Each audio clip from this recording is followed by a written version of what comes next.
আমাদের এই লালবাগের গর্ব বাংলার শাহজালাল হযরত হাফিজ হুজুর রহমতুল্লাহ আলাইহি, যিনি এই লালবাগ কেল্লার মাঠে এই তাপদাহের কারণে এই সালাতুল ইস্তিসকা এই নামাজ তিনি পড়িয়েছিলেন, সেই নামাজের মুসল্লি ছিলেন।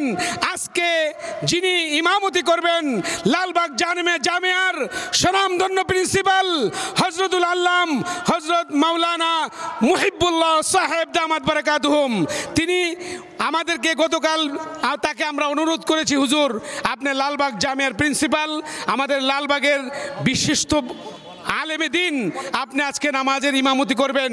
এটাকে বাস্তবায়নের জন্য সার্বিকভাবে সব কিছু ব্যবস্থাপনার জন্য জাতি ইমাম সমাজ বাংলাদেশের সভাপতি কেন্দ্রীয় নেতৃবৃন্দ ব্যবস্থা করেছেন।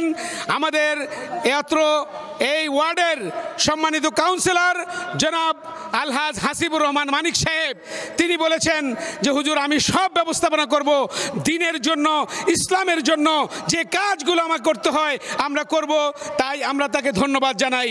এই জন্য এই নামাজটা আমরা অনেকেই পড়ি নাই, আমরা ইনশাআল্লাহ আজকে যোগ্য ইমামের পিছনে যোগ্য নেতৃত্বে এবং আমরা ইনশাআল্লাহ এই সুন্নতটা আদায় করব। আল্লাহ রাসূল সাল্লাল্লাহু আলাইহি সাল্লামের এই রেখে যাওয়া আমানত সুন্নত ইনশাআল্লাহ আমরা আদায় করব। এটা আদায় করার ক্ষেত্রে এই নামাজের কোনো আযান নাই, একামত নাই। এই নামাজের প্রথম 2 রাকাত নামাজ আমরা যোগ্য ইমামের পিছনে আদায় করব। এরপরে আমরা নড়াচড়া করব না, আমরা এখানে বসে থাকব। যোগ্য ইমাম তারপরে খুতবা দিবেন। এই খুতবা দেওয়ার পরে 2টা খুতবা যেমন জুমার নামাজে ঈদের নামাজে হয়, এই নামাজেও খুতবা দিবেন। খুতবার পরে ইমাম আল্লাহর দরবারে হাত উঠাবেন, আমরা আল্লাহর দরবারে তার সাথে হাত উঠে চোখের পানি ছাড়বো, আল্লাহর রহমত চাই। আল্লাহর রহমত ছাড়া কোনো উপায় নাই। আল্লাহ যদি রহমত না করে এইভাবে যদি আমাদের তাপদাহ বাড়তে থাকে, এক সময় আমাদের অনেকে হিট স্ট্রোক করতেছে। আমাদের বাংলাদেশে এরকম তাপদাহ হয় না।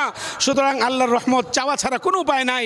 আমরা আল্লাহর রহমত ইনশাআল্লাহ আজকে আল্লাহর থেকে নিয়ে সারা বাংলাদেশে রহমতের বৃষ্টি আল্লাহ তাআলা ইনশাআল্লাহ দান করবেন।